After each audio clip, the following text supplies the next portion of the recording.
Bem-vindos ao debate. Imagina a seguinte cena.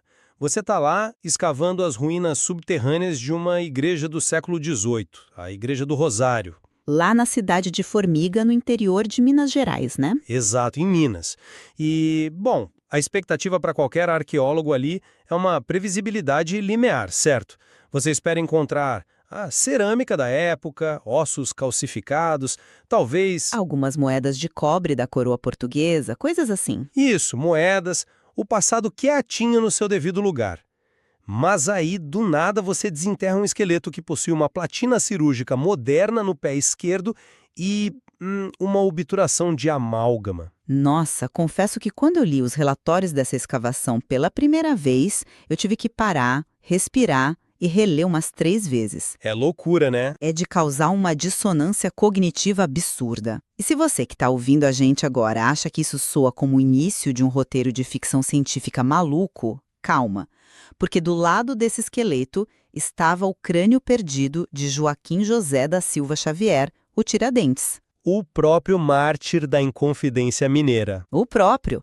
E junto com ele, um cartucho de vídeo, um CDC, daquela extinta marca Telefunken, que, só seria lançado no ano de 2010.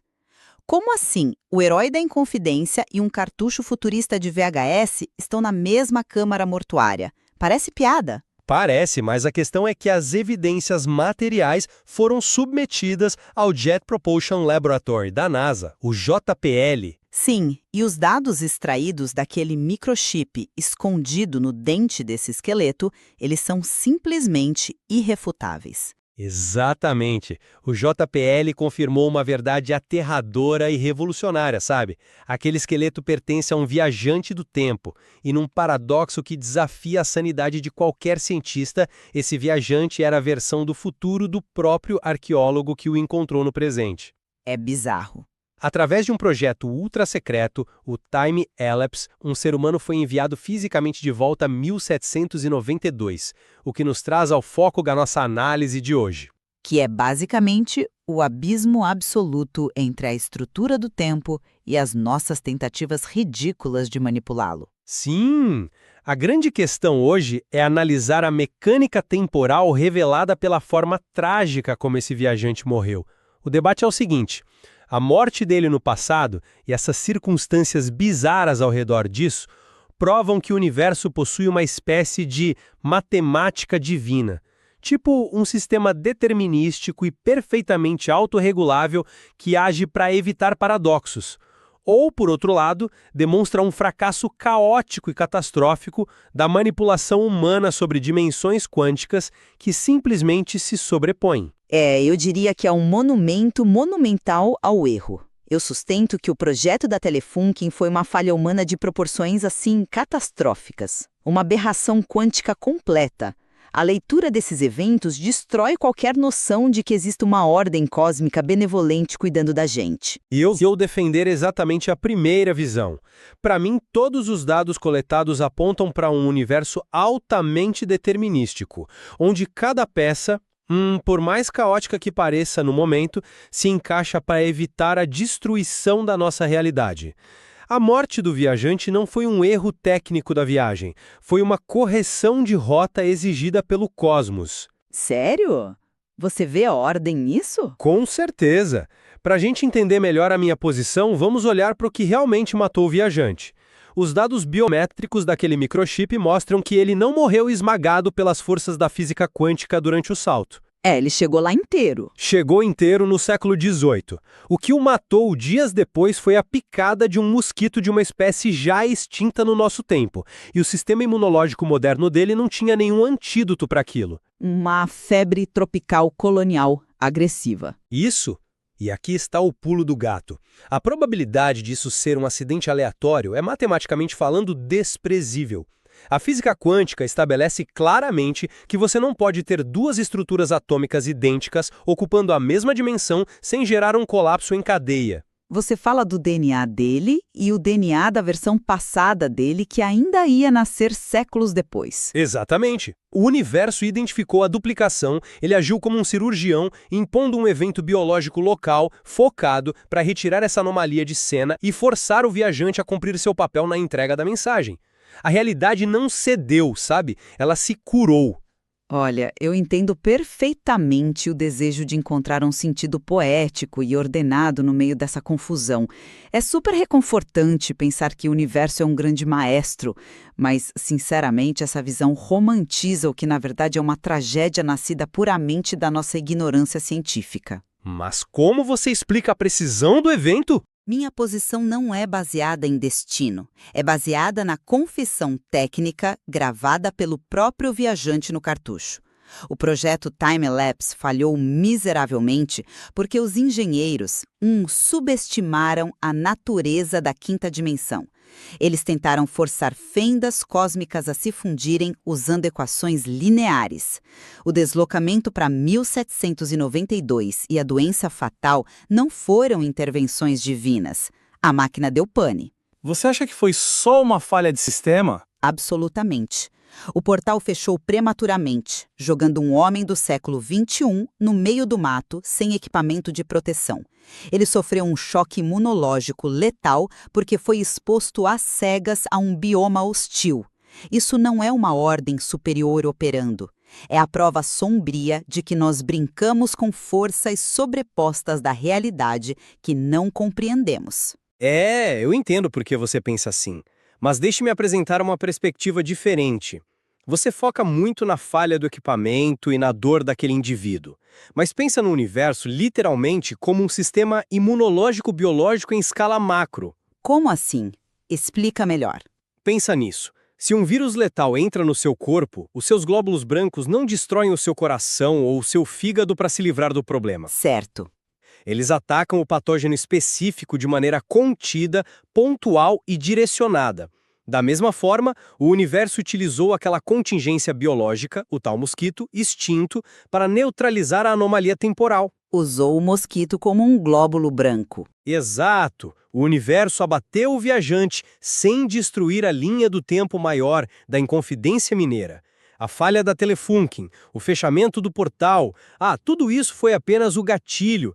O determinismo se apropriou da nossa arrogância tecnológica para fechar o ciclo perfeitamente e proteger o resto da história. Sinto muito, mas eu simplesmente não compro essa ideia. Deixe-me dizer o porquê. Para essa sua metáfora do sistema imunológico funcionar, o universo precisaria ser inteligente e vigilante, permitindo o erro só para consertá-lo depois com um insetinho. E por que não seria? Porque se o cosmos fosse tão ordenado assim, a regra fundamental de que sólidos de idêntica configuração não interagem teria bloqueado a viagem na origem. O salto sequer teria sido autorizado pela sua física divina. Mas a máquina rompeu essa barreira. Os supercomputadores quânticos simplesmente não conseguiram calcular a fusão de buracos negros adicionais. A carga de dados foi imensa, é verdade. Exatamente. Tentar fazer isso foi como tentar rodar um jogo de realidade virtual em 8K num computador da década de 80. O sistema simplesmente travou e desabou. O viajante ficou preso porque as equações desmoronaram. A aberração ocorreu no milissegundo em que ele respirou o ar colonial. O mosquito foi só a crueldade biológica de estar no lugar errado na época errada. Mas veja bem, mesmo que a gente concorde que a entrada dele violou uma lei básica, a presença dele lá não gerou um colapso ontológico destrutivo. A ordem prevaleceu no final das contas. Prevaleceu. Sim. O próprio viajante diz nos registros que a história não pode ser mudada, sob pena de reveses temporais irreversíveis. E a prova de que a matemática divina absorveu o choque é que a grande narrativa da história do Brasil, a Inconfidência, o Tiradentes, tudo isso permaneceu no seu eixo. Aí que está. E que bom que você trouxe esse ponto da imutabilidade, porque é aí que a missão entra na sua maior contradição e revela o caos completo da situação. Por quê? O viajante alerta que a história não pode ser alterada, certo? E o que ele faz em seguida? Num estado de exaustão e delírio por causa da febre, ele vai até o caminho novo da Estrada Real e simplesmente furta a cabeça decepada do Tiradentes. Eu confesso que a imagem disso é insana. É absurdo. Ele rouba a cabeça de um dos maiores símbolos históricos do país, debaixo dos narizes da coroa portuguesa, só porque ele considerava o mártir um amigo que ele fez no passado. Ele achava que o cara merecia um enterro digno lá em Formiga. Me diz, como você encaixa isso numa matemática divina? Bom, Um viajante do tempo desesperado correndo com o crânio roubado pelo interior de Minas Gerais. Isso é puro caos emocional humano. É o improviso de uma missão que perdeu completamente o controle diretivo. Confesso que a imagem de um viajante do tempo carregando a cabeça do Tiradentes na surdina é algo extremamente bizarro de se conceber. É digno de um filme de terror. Mas é exatamente no meio desse improviso que a genialidade desse sistema determinístico se revela. Genialidade em roubar um crânio? Pensa comigo, se a estrutura do tempo fosse tão frágil e randômica quanto a nossa intuição humana sugere, o ato de roubar o crânio teria causado um efeito borboleta que obliteraria a nossa linha do tempo atual. Mas o que aconteceu na prática? Ele escondeu as coisas lá. isso. O fato dele roubar o crânio e decidir esconder o nanoprocessador dentro de um dos dentes do mártir, enterrando tudo junto com o cartucho da Telefunken, foi a única razão pela qual o arqueólogo, 200 anos depois, descobriu a verdade. Peraí? Você quer dizer que a ordem exigiu o roubo? Exatamente. O que você chama de improviso desesperado no passado já era, na verdade, o alicerce sólido do nosso presente. O roubo do crânio nunca quebrou a linha do tempo. Ele era a ação necessária, já calculada por essa matriz cósmica para que o ciclo ontológico se fechasse. Nossa! O livre-arbítrio dele foi moldado pelo determinismo para que a mensagem chegasse às mãos do JPL 2 séculos depois. O universo não apenas suportou esse improviso, ele precisava que acontecesse exatamente desse jeito torto e humano. Olha, isso me soa como uma racionalização brilhante, viu? Mas feita totalmente de trás para frente. É muito fácil olhar para um acidente que deu certo no final e atribuir isso a um plano divino maior. Mas vamos mergulhar na confissão metodológica deixada no chip, porque ela é devastadora. Os dados técnicos do salto. Sim, o que os dados revelam é o como eles tentaram viajar no tempo. Os cientistas da Telefunken decodificaram o genoma humano e, pasmem, acharam que o universo funcionava igual. Eles pensaram, por puro empirismo cego, que o macrocosmo linear operava da mesma forma que o microcosmo. Peraí, explique melhor como eles tentaram aplicar o genoma na navegação temporal. O passado estava numa ponta da linha e o futuro na outra. O problema é que a quinta dimensão não tem nada de linear. Ela não é uma linha do tempo esticada. Ela é composta de níveis sobrepostos. Camadas. Isso. Para tentar ilustrar, imagina um baralho de cartas, onde cada carta é um universo paralelo rodando sua própria realidade. Mas todas estão empilhadas no mesmo espaço físico. E o que os engenheiros tentaram fazer usando essa bússola genética errada? Eles forçaram duas cartas desse baralho a se fundirem. Tentaram criar uma ponte. Uma ponte violenta entre realidades onde a regra física diz claramente que linhas paralelas jamais se tocam.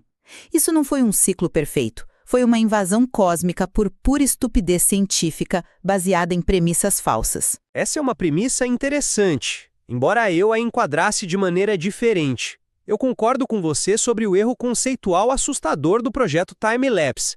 Tentar mapear o macrocosmo multidimensional usando a linearidade do DNA humano foi de fato um ato de arrogância científica imensa. Fico feliz que concordamos nisso.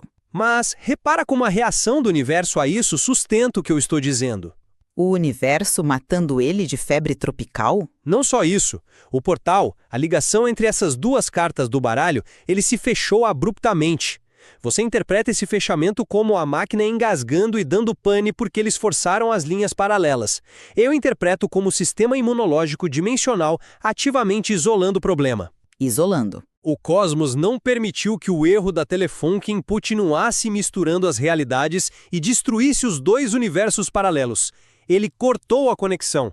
O universo isolou o viajante na nossa carta do baralho. E mais, garantiu que a urna com o CDC de 2010 e o nanoprocessador ficasse intacta debaixo da terra úmida de Formiga por mais de 2 séculos. É uma forma de ver. O universo domesticou o erro de cálculo da Telefunken e o transformou no mecanismo de entrega exato que nós precisávamos para encontrar essa advertência hoje. O grande problema desse seu argumento é ignorar a parte mais sinistra e reveladora da mensagem que chegou pra gente. Porque olha só, se o universo estava nos dando uma lição embalada para presente, por que o aviso final gravado pelo viajante é um grito de socorro intergaláctico? Ah, a menção a Antares. Sim, ele deixa muito claro na mensagem. Abandonem as tecnologias terrestres. Ele praticamente implora para que as futuras gerações busquem as coordenadas de navegação na constelação de Antares. Ele invoca a solução antariana. O mistério do Antariano. É impossível ignorar o peso disso no relatório do JPL de fato. Impossível, porque destrói a ideia de que nós fomos os agentes felizes de um universo matematicamente perfeito. O projeto falhou num nível tão absoluto, a ignorância sobre os mundos paralelos se provou tão densa, que a última conclusão de um dos maiores cientistas da humanidade foi tipo: nós, humanos, somos biologicamente e intelectualmente incapazes de lidar com a quinta dimensão. Precisamos de ajuda extraterrestre. É um pedido de ajuda desesperado. Exatamente. Se a matemática divina estivesse nos guiando e nos acomodando, o testamento dele seria um reajuste de fórmulas, não um apelo cego para o céu esperando que exista uma inteligência em Antares disposta a nos salvar de nós mesmos. Nós manipulamos engrenagens que destroem realidades sem ter a menor ideia de como a máquina funciona. Eu reconheço a força desse apelo ao Antariano, claro, mas eu discordo frontalmente que isso invalide o determinismo. Na verdade, só demonstra a escala dele. Escala? Sim, o fato da humanidade não possuir hoje os atributos intelectuais para navegar entre essas cartas do baralho sem causar catástrofes, não significa que as regras da quinta dimensão sejam caóticas. Significa apenas que a nossa ciência atual é minúscula para a grandeza dessa estrutura. O universo pune o erro severamente, como vimos na morte do viajante. Ele sofreu o peso implacável das leis quânticas. Uma punição capital. Mas em escala cosmológica, o cosmos absorveu a anomalia. As evidências do dente de Tiradentes provam que fomos obrigados a evoluir através desse erro. E se o próximo passo evolutivo para entender essa matemática divina exige olhar para Antares, isso só mostra que as regras não pararam de funcionar. Elas apenas se expandiram muito além da nossa compreensão atual. E essa expansão tem um preço altíssimo. Eu acho que onde as nossas visões convergem absolutamente hoje, e o que mais assusta em toda essa descoberta na Igreja do Rosário, é que a física clássica tradicional está oficialmente morta e enterrada. Sem sombra de dúvidas. Quando os legistas confirmam a presença física daquela platina de pé e da amálgama num corpo do século XVIII, a velha ideia de ficção científica do teletransporte cai por terra. Aquela coisa de que a matéria se desfaz aqui e magicamente se reconstrói no passado. Isso. A viagem no tempo revelada por esse microchip é um trânsito brutal, violento e extremamente perigoso entre mundos paralelos sobrepostos. Você está arremessando matéria orgânica pura através de barreiras dimensionais. É o que eu vejo como a reescrita da arquitetura estrutural do universo. Não estamos mudando só a história da colonização brasileira. Estamos descobrindo que a realidade tem camadas de segurança e barreiras de trânsito. O que os dados da NASA mostram é que essas camadas reagem ativamente quando invadidas de forma incorreta. Reagem sim, e de forma letal. E é por isso que, para mim, esses destroços todos na cripta vão sempre ser vistos como advertências. Nós forçamos a entrada num cofre cósmico usando uma chave de fenda. Uma boa analogia. E o que a gente conseguiu foi o cadáver de um homem do nosso tempo, sofrendo de febres anacrônicas, correndo no escuro com a cabeça de um mártir na mão, gravando vídeos para Telefunken e pedindo socorro às estrelas. Isso não me cheira a um universo em perfeita sintonia amorosa com a gente. cheira a quarentena. Quarentena dimensional. Talvez tenhamos sobrevivido a essa experiência genocida não porque fomos poupados por design divino, mas porque o fechamento da fenda nos deixou isolados no nosso canto de ignorância. Talvez a resposta final do projeto Netif não seja tentar dominar o tempo, mas aprender a aceitar nossa inaptidão e parar de mexer no que não podemos controlar. E ainda assim, a curiosidade humana é uma força implacável, né? As sementes que o viajante plantou foram projetadas para florescer exatamente no nosso presente. As evidências inegáveis de silício furtivamente cravadas na arcada dentária de Tiradentes nos deixam num limiar. Se existe um plano maior, como eu acredito, nós agora fomos ativados para participar conscientemente dele. Uma responsabilidade gigante. Gigante. E a própria menção ao Antariano nos diz que o escopo de atuação não se limita mais apenas a reescrever o nosso passado linear. As respostas para os vazios da nossa ciência não estão mais apenas enterradas sobre as igrejas coloniais do Brasil. Elas estão apontando para o espaço sideral. Uma conexão quase indescritível entre a poeira histórica de Minas Gerais e o silêncio profundo do espaço. Sabe, nós apenas começamos a arranhar a superfície do que esse microchip nos diz. E o peso dessa investigação daqui para frente vai ser esmagador. O oceano de realidades sobrepostas se revelou e, francamente, a gente não sabe nem montar um barco ainda. É uma imagem que traz uma humildade muito necessária. A gente costumava achar que a terra escavada servia como um raio-x limpo, sabe? Um certificado definitivo do que nós já fomos. Mas essa descoberta nas ruínas de Formiga inverteu tudo. Virou o jogo do avesso. Turo pararam de ser caixas separadas. Eles viraram correntes entrelaçadas, misturando o DNA humano, relíquias históricas e constelações distantes num único enigma de silício. A gente achou que estava olhando para trás, para a Inconfidência Mineira, mas acabamos olhando para nós mesmos no futuro. E além, nos perguntando quem ou o que realmente determina as regras do jogo. Com certeza. O material todo ainda esconde mistérios assombrosos e a jornada para decifrar as estrelas mal começou. Com isso, nós encerramos a nossa análise de hoje. Continuem observando a Terra sob os pés e questionando a realidade como a conhecem. Até a próxima!